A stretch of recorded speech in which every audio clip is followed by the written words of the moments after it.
Notre prochain invité, c'est un habitué de la place parce qu'il il est venu tout l'été nous parler de tourisme Chaudière-Appalaches.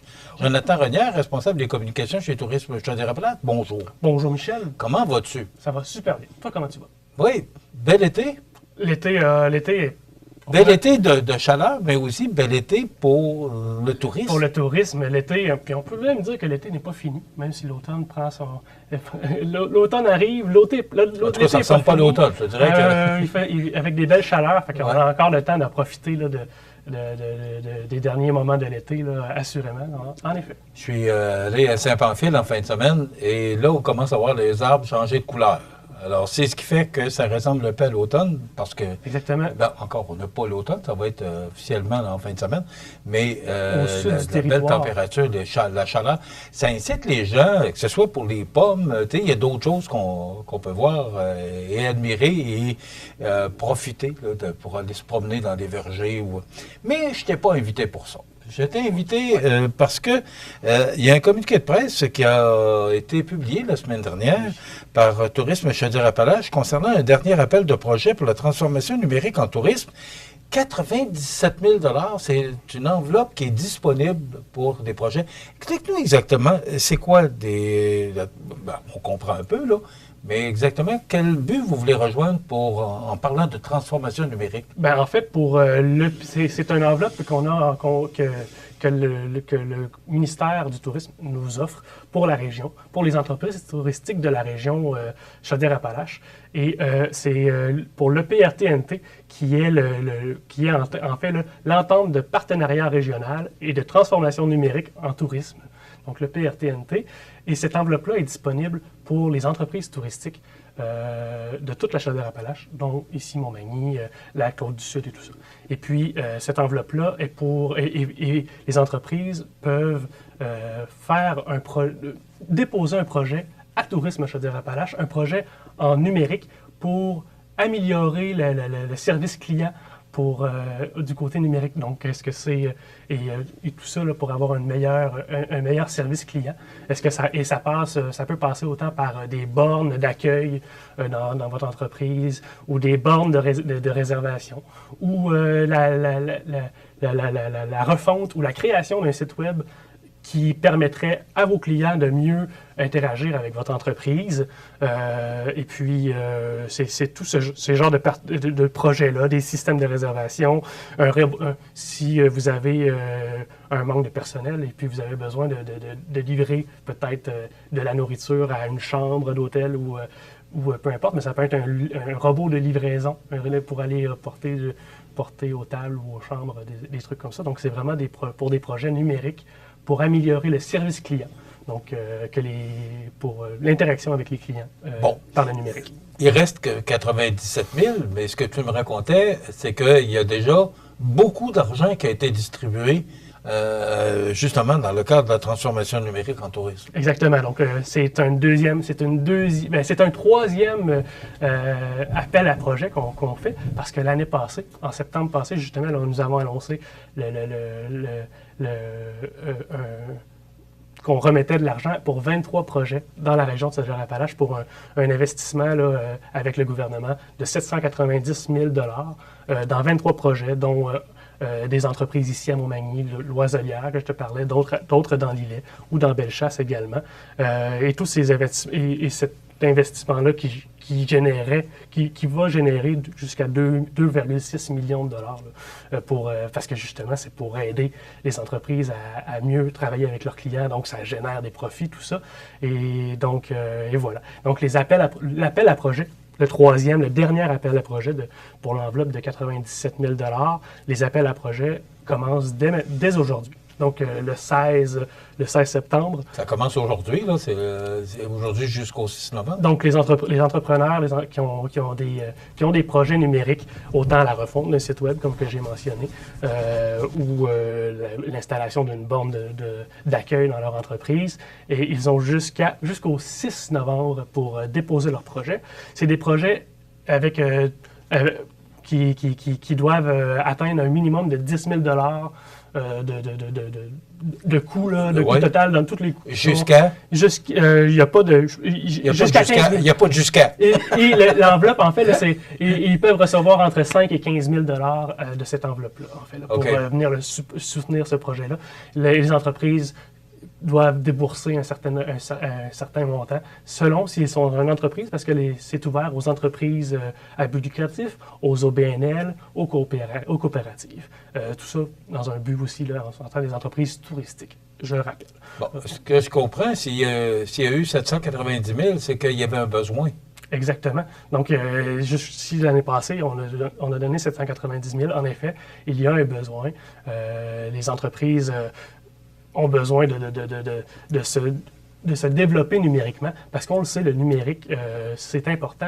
Le client, s'il arrive pour réserver, il faut qu'il appelle, ou il ne peut pas réserver en ligne, mais ça peut être un irritant. Un irritant, puis il va peut-être se retourner vers une autre entreprise du même genre que votre offre et réserver chez le compétiteur. Ça peut être autant ça, ou dans un autre cas, une fois qu'il arrive chez vous, ben, le fait d'être accueilli ou d'avoir quelque chose de numérique pour pouvoir pour l'entrepreneur, ça peut être pallier le manque de personnel. Et ça peut aussi, s'il n'y a pas de personnel, mais qu'il y a quelque chose qui nous aide à l'accueil, ça peut être le fun. On est en 2024, hein? Exactement. Et je pense que aujourd'hui, il faut avoir les dernières technologies parce que les gens sont rendus là. On a les téléphones cellulaires. Tu sais, les gens ont l'outil dans les mains. Alors, il faut que l'entreprise, l'organisme, soit capable de répondre aux nouvelles technologies. Exactement. On ne se met pas la tête dans le sable. On sait, les clients, ils aiment ça. Bon. Et puis, rapidement aussi, pour terminer... on a le temps, il reste 8 minutes, on a le temps. Donc, cette semaine, le jeudi 19 septembre, on aura une séance d'information en ligne, en fait, un webinaire qui aura lieu jeudi 19 septembre à 11h en ligne. Toutes les informations se trouvent au chaudièreappalaches.com dans la section « Services aux membres ». Donc, on descend tout au bas là, du site web « Services aux membres ». Même si on n'est pas membre, Chaudière-Appalaches, c'est pas grave. Il va se passer quoi pendant cette heure-là? Et dans ce webinaire-là, on aura mes deux collègues conseillères au développement touristique, Sarah Boulanger et Julie Lapointe, qui expliqueront le processus, quel projet, comment ça fonctionne, l'argent vient de où, tout ce qu'il y aura à savoir sur ce projet-là, sur le PRTNT qu'on appelle. Toutes les informations seront là. Donc, vous allez pouvoir poser vos questions également. Et ce webinaire-là sera enregistré. Donc, si vous n'êtes pas disponible le jeudi 19 septembre, entre 11h et midi, vous allez pouvoir avoir cette information-là. Et justement, j'ai parlé de Sarah Boulanger et de Julie Lapointe. C'est mes deux collègues qui sont en charge de ce projet-là. Donc, elles sont dans la section membres, leur numéro de téléphone est là. Je pourrais les donner, là, je ne sais pas si... Donc, vous pouvez les rejoindre au 581-814-2246. Ça, c'est pour Sarah Boulanger. Ou au 581-814-7762. Donc, pour les personnes qui veulent rejoindre mes collègues au développement touristique pour avoir plus d'informations. Est-ce que c'est la première fois que ça se fait?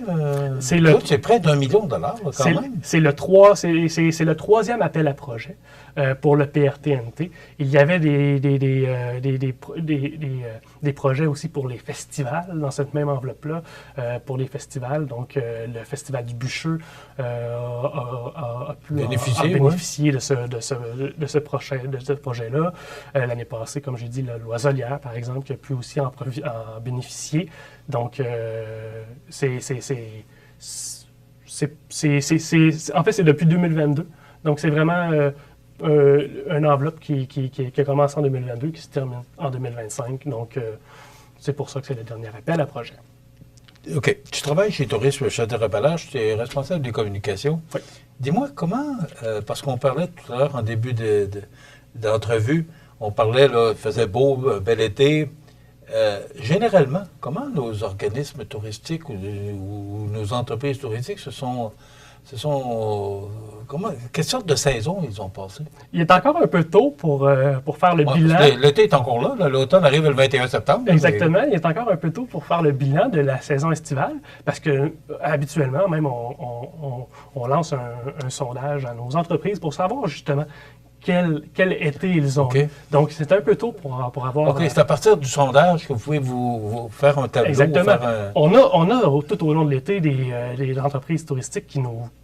Quand on marche sur le territoire, moi je vais au parc du Massif du Sud, par exemple, ben, je pose la question aux personnes là-bas pour savoir comment ça va. Puis personnellement, moi, ce que j'ai vu sur le terrain où est-ce que je suis allé, c'était une belle été. Il y avait des touristes, il y avait des gens sur place. C'était vraiment très, très vivant, autant dans nos musées que j'ai rencontrés. Donc, personnellement, je peux dire que de ce que j'ai vu, c'était une très belle été, mais on va attendre les résultats. Parce que, tu sais, l'essence était quand même assez dispendieux au cours de l'été. L'économie qui est un peu en dents de scie. Alors, pour ça, je te pose la question de savoir comment est-ce que tout le monde a tiré son épingle du jeu par rapport à la dernière saison? On pourra te donner l'information quand on aura les résultats. Mais ce que je peux mentionner, par contre, c'est que tu as parlé de couleurs au début de l'entrevue. Les couleurs sont arrivées dans le sud du territoire, dans les hauts, comme on appelle, donc dans nos parcs régionaux, parc des Appalaches, parc du Massif du Sud. Les couleurs arrivent, donc c'est le moment d'aller pouvoir aller marcher, aller voir les couleurs, faire des randonnées pour aller en forêt. Parce que pour vrai, c'est là que ça se commence et puis ça ne dure pas longtemps. D'ici la fin septembre, là, ça va peut-être commencer à changer de décor dans le sud du territoire. Tranquillement, les couleurs vont s'en venir vers le nord parce qu'on s'entend, c'est ça, et plus il fait froid, plus les couleurs changent rapidement. Donc, c'est pour ça que vers le sud, ça commence déjà à changer. Et comme je le mentionnais, sur la route venant à Saint-Pamphile, là, déjà, là, les couleurs commencent à changer, puis c'est magnifique. C'est tellement beau. Oui. C'est juste parce que ça nous amène à l'hiver, mais pour le reste, c'est tellement beau de voir les arbres changer de couleur. C'est une de mes saisons préférées, l'automne, justement parce que il fait chaud parfois, mais il fait froid, mais il ne fait pas trop froid, puis il ne fait pas trop chaud. Les couleurs sont magnifiques. C'est parfait pour aller marcher en forêt.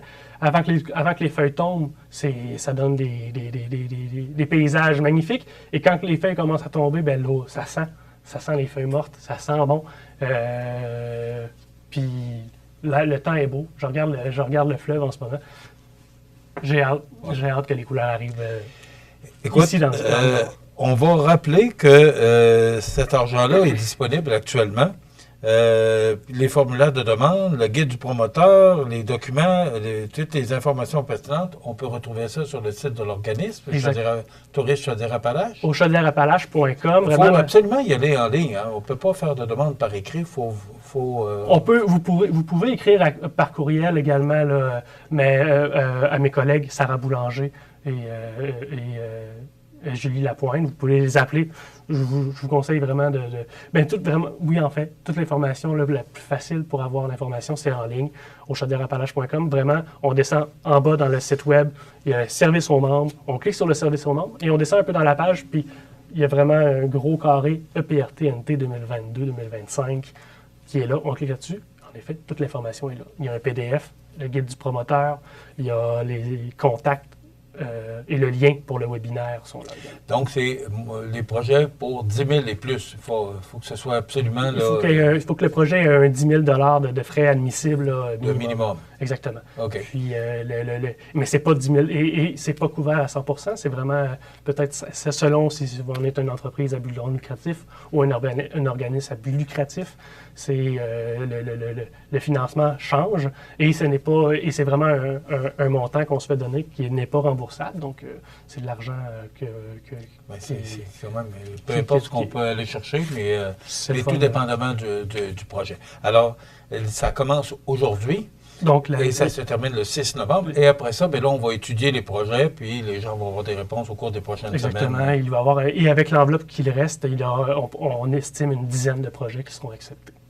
Merci, Jonathan. On va souhaiter que les gens s'inscrivent en grand nombre. Donc, 97 000 de disponibles pour les sites touristiques, que ce soit entreprise, peu importe, lucratif, pas lucratif, tout le monde y a le droit. Exactement. Tout le monde peut participer, du moins tenter sa chance. Merci, mon ami. Merci beaucoup. On va souhaiter un bon automne.